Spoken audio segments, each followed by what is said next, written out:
நண்பர்கள் அனைவருக்கும் வணக்கம்.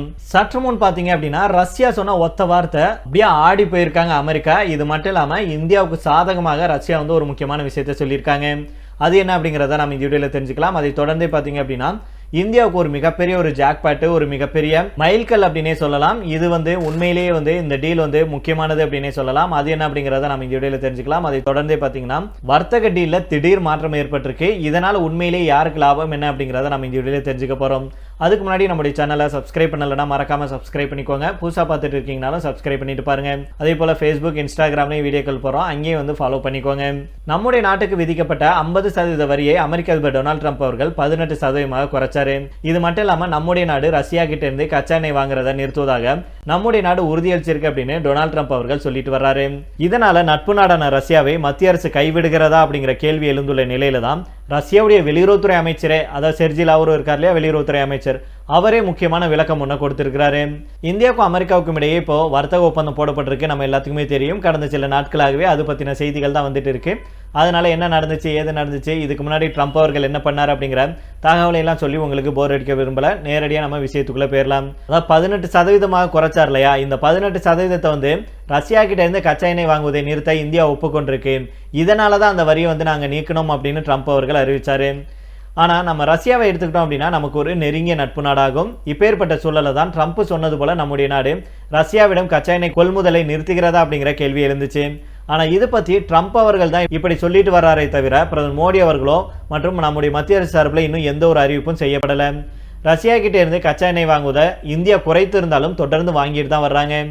இப்பேற்பட்ட சூழ்நிலையில தான் கச்சா எண்ணெய் விவகாரம் தொடர்பாக ரஷ்யாவுடைய வெளியுறவுத்துறை அமைச்சர் செர்ஜி லாவ்ரோவ் அவர்கள் விளக்கம் ஒன்று கொடுத்திருக்கிறாரு. இது பற்றி அவர் என்ன சொல்றாருன்னா, இந்தியா உள்ளிட்ட நாடுகள் ரஷ்யாவிடம் கச்சா எண்ணெய் வாங்குவதை தடுக்க அமெரிக்கா முயற்சிகளை மேற்கொண்டுட்டு வருது. இதற்காக வர்த்தக தடைகள், வர்த்தகத்தின் மீதான அழுத்தங்களை கொடுப்பதோடு மட்டுமில்லாம வரியையும் போடுது. இது சரியான நடவடிக்கை அல்ல. இந்த மாதிரியான நடவடிக்கை ஏற்புடையதல்ல.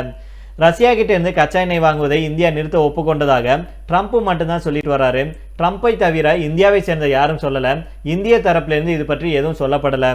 இந்தியா கிட்ட இருந்து இது தொடர்பாக எங்களுக்கு எந்த ஒரு தகவலும் வரல.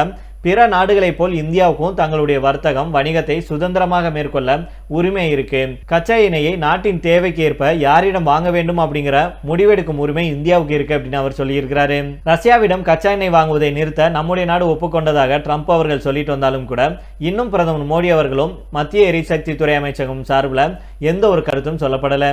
இப்பேற்பட்ட சூழ்நிலையில தான் ரஷ்ய வெளியுறவுத்துறை அமைச்சர் செர்ஜி லாவ்ரோவ் இந்த கருத்தை தெரிவிச்சிருக்கிறாரு. இதனால கச்சா எண்ணெய் வாங்குவதை நிறுத்துவதாக இந்தியா சார்பில் ரஷ்யாவிடம் இன்னும் எதுவும் தெரிவிக்கப்படல அப்படிங்கிறதும், ரஷ்யாவிடம் இருந்து தொடர்ந்து நம் நாட்டுக்கு கச்சா எண்ணெய் வரத்து உள்ளதும் அப்படிங்கிறது உறுதியாயிருக்கு. இந்த நிலையில தான் பலரும் என்ன கருத்துக்களை தெரிவிச்சுட்டு வர்றாங்கன்னா, வழக்கம் போல ட்ரம்ப் அவர்கள் வந்து ஒரு பொய்யை திரும்ப திரும்ப சொல்லி அதை உண்மையாக்க நினைக்கிறாரு. இப்படியே தம்பட்டம் அடிச்சுட்டு வந்தா அது உண்மையாயிரும் அப்படின்னு சொல்லி அவர் வந்து பொருளையை கிளப்பிட்டு இருக்கிறாரு. அவர் 2வது முறையாக பதவி ஏற்றதிலிருந்து இப்படியே தான் செஞ்சுட்டு வர்றாரு. இந்த மாதிரியான வேலையை தான் அவர் கையில் வச்சிருக்கிறாரு.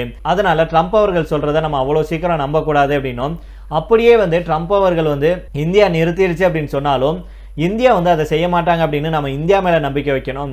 இந்தியா வந்து ரஷ்யா கிட்ட இருந்து கச்சா எண்ணெய் வாங்கக்கூடாது அப்படின்னு சொல்றதுக்கு அமெரிக்காவுக்கு எந்த உரிமையும் இல்லை அப்படின்னு இந்தியாவில் இருக்கும் பலரும் கருத்துக்களை தெரிவிச்சுட்டு வராங்க.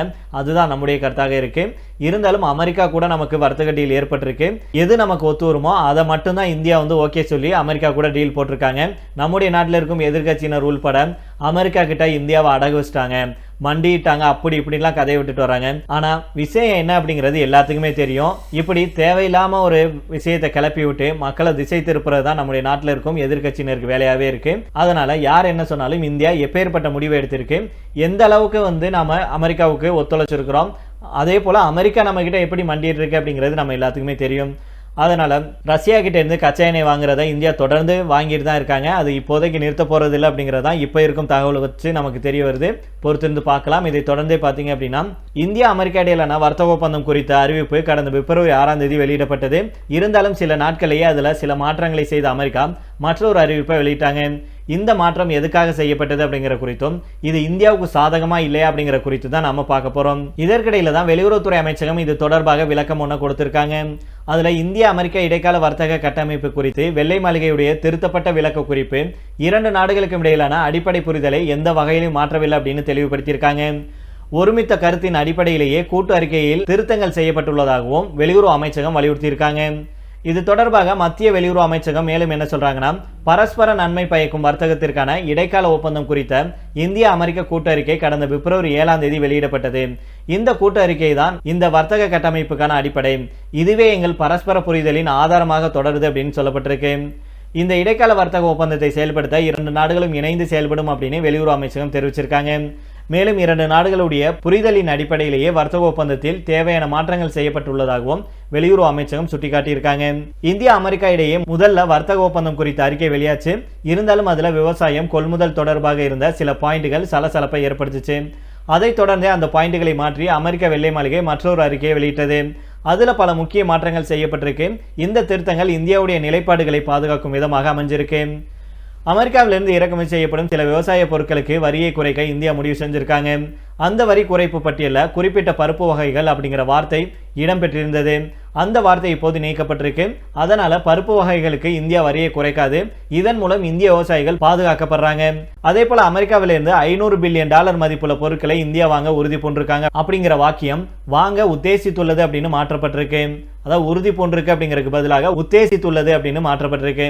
அதாவது முன்பு $500 பில்லியன் பொருட்களை இந்தியா நிச்சயம் வாங்கும் அப்படின்னு இருந்த நிலையில அது வாங்கலாம் அப்படின்னு மாற்றப்பட்டிருக்கு.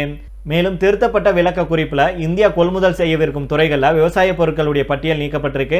அது மட்டும் இல்லாமல் இந்தியா தன்னுடைய டிஜிட்டல் சேவைகள் வரிகளை நீக்கும் அப்படிங்கிற வாக்கியம் மாற்றப்பட்டு வலுவான இருதரப்பு டிஜிட்டல் வர்த்தக விதிகள் தொடர்பாக பேச்சுவார்த்தை நடத்த இந்தியா உறுதியளிச்சிருக்காங்க அப்படின்னு மாற்றப்பட்டிருக்கு. இதே போல இன்னொரு முக்கியமான செய்தி என்ன அப்படின்னா, அமெரிக்க இந்திய விண்வெளி பிசினஸ் ஃபோரம் பெங்களூர்ல நடைபெற்றது. விண்வெளி துறையில் இருக்கும் தொழில் வாய்ப்புகள் குறித்து இந்த ஃபோரம்ல விரிவான கலந்துரையாடல்கள் நடைபெற்றிருக்கு. இதுல 14 முன்னணி அமெரிக்க விண்வெளி நிறுவனங்களைச் சேர்ந்த 23 நிர்வாகிகள் கலந்து கொண்டாங்க. கர்நாடக தலைநகர் பெங்களூர்ல அமெரிக்க இந்திய விண்வெளி பிசினஸ் மன்றம் பிப்ரவரி 10 மற்றும் 11 ஆகிய தேதிகளில் நடைபெற்றது. சென்னை அமெரிக்க துணை தூதரகம் USISPF அப்படின்னு சொல்லப்படுகிற அமெரிக்க இந்திய பார்ட்னர்ஷிப் மன்றம் இணைந்து இதை நடத்தினாங்க. அமெரிக்க வர்த்தகத்துறை மற்றும் சர்வதேச புரிதலுக்கான வணிக கவுன்சில் இணைந்து இந்த நிகழ்வுல ஏற்பாடு செஞ்சிருந்தாங்க. விண்வெளி துறையில பிசினஸ் தொடர்பாக நடைபெறும் முதல் கூட்டம் இதுவாகும். இதுக்காக 14 முன்னணி அமெரிக்க விண்வெளி நிறுவனங்களைச் சேர்ந்த 23 நிர்வாகிகள் இந்தியா வந்திருந்தாங்க. இருதரப்பு விண்வெளி ஒத்துழைப்புல இது ஒரு முக்கிய மைல்கல்லாக கருதப்படுது. இந்த கூட்டங்கள்ல 2 நாடுகள் சேர்ந்தும் 200க்கும் மேற்பட்ட அரசு மற்றும் தொழில்துறையினர் பங்கேற்றாங்க. இந்த நிகழ்ச்சியில பேசிய அமெரிக்க தூதர் செர்ஜியோ கோர் அவர்கள், இந்த ஃபோரம் அமெரிக்க இந்திய பார்ட்னர்ஷிப் பலத்தையும் விண்வெளி துறையில வளர்ச்சிக்கான நம்முடைய கூட்டு உறுதிப்பாட்டையும் பிரதிபலிக்குது. விண்வெளித்துறை மிக பெரும் வளம் மற்றும் வளர்ச்சிக்கான ஆற்றல் கொண்டது. விண்வெளி தொழில்நுட்பத்தில் அமெரிக்க நிறுவனங்கள் உலகுக்கு வழிகாட்டுது. இந்த ஒத்துழைப்புகளை விரிவுபடுத்துவதில் இந்தியா ஒரு முக்கிய நாடாகும் அப்படின்னு அவர் தெரிவித்தார். 2 நாள் நடைபெற்ற இந்த நிகழ்ச்சியில அமெரிக்கா இந்தியா வணிக விண்வெளி மிஷன்கள் குறித்து ஆலோசிக்கப்பட்டது. சந்தை அணுகல், அரசு கொள்முதல், அந்நிய நேரடி முதலீட்டு சீர்திருத்தங்கள் மற்றும் ஏற்றுமதி கட்டுப்பாடுகள் போன்றவை குறித்தும் விவாதிக்கப்பட்டது. இது முந்தைய இருதரப்பு ஒத்துழைப்பை மேலும் மேம்படுத்தி கொள்கை சீரமைப்புக்கு வழிவகுத்ததுடன் நிறுவனங்களுக்கு இடையிலான தொடர்பையும் விரிவாக்கியது. அமெரிக்க வர்த்தக துறையால் நடத்தப்படும் 2வது விண்வெளி சார்ந்த கூட்டம் இதுவாகும். இந்தியாவில் இதுபோல நடத்தப்படும் முதல் கூட்டம் இதுவாகும். வணிக விண்வெளி துறையில் அமெரிக்காவுடைய தலைமைத்துவத்தை வலியுறுத்துவதுடன் உலக விண்வெளி பொருளாதாரத்தில் அமெரிக்க இந்திய உறவு வளர்ந்து வரும் வேகத்தை இது அடிகோடிட்டு காட்டுது அப்படின்னே சொல்லலாம். இந்த நிகழ்ச்சியில சர்வதேச விண்வெளி நிலையத்துக்கான ஆக்சியம் 4 திட்டம் பாடங்களும் எதிர்கால பயணமும் அப்படிங்கிற தலைப்பிலான சிறப்பு அமர்வு நடைபெற்றது. அதுல இந்திய விமானப்படை விண்வெளி வீரர்களான கேப்டன் பிரசன்த் பாலகிருஷ்ணன் நாயர் மற்றும் ஆக்சியம் 4 பயணத்தில் விண்வெளி சென்ற சுபான்சு சுக்லா ஆகியோர் கலந்து கொண்டு பேசினாங்க. அதே போல இந்த நிகழ்ச்சியில building the low earth orbital economy அப்படிங்கிற தலைப்பில் ஒரு கலந்துரையாடல் நடைபெற்றது. அமெரிக்க மற்றும் இந்திய வணிக நிர்வாகிகள் இதில் கலந்து கொண்ட நிலையில இதுவும் முக்கியத்துவம் பெற்றது. இஸ்ரோ தலைவர் டாக்டர் வி நாராயணன் மற்றும் கேரி அருண் ஆகியோருடன் பிரதிநிதிகள் முக்கிய ஆலோசனைகளை நடத்தினாங்க. இந்த நிலையில தான் இந்திய அமெரிக்க உறவுல மற்றொரு மைல்கல் அப்படின்னும் விண்வெளி உறவு தொடர்பாக மிக முக்கியமான மாநாடு நடந்திருக்கு அப்படின்னு சொல்லியிருக்காங்க. சரி நண்பர்களே, இதோட நம்ம இந்த வீடியோ முடித்துக் கொள்ளலாம். இதே பற்றி உங்களுடைய கருத்துக்களை கீழே உள்ள கமெண்ட் பாக்ஸில் சொல்லுங்க. மீண்டும் நாளை வேறொரு செய்திகளுடன் உங்களை சந்திக்கிறேன். நன்றி, வணக்கம்.